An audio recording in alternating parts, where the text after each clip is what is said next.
interest out there. I mean, if you look at just television programming, there's entire channels dedicated to the kind of work that involves welding. Sure.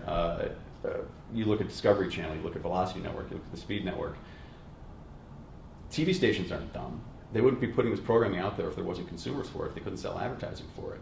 So we've got to kind of be part of that movement and make sure we keep momentum up and things like that, and activate on that interest in maybe it is time to learn how to weld, or it is time to learn how to turn a wrench or fix things instead of buying. I love it, and that's a very long-term view of your business right now. Is just trying to figure out folks who are just entering the potential workforce, to get them interested in this, to educate them, to provide the vocational training, to then bring them in, and at some point buy your expensive but valuable equipment. Well, it's. I think that it's. We want to engage the brand from the beginning of their thoughts about being with a welder, buying a piece of welding equipment, because we know, or at least we assume, that there's incredible brand loyalty in the welding business. There are really only two big brands in the United States. It's us and it's Miller Electric, and they do a good job of doing marketing too. And they're after the same customers we're after. So it's always trying to take a little more market share from those guys from a long-term way.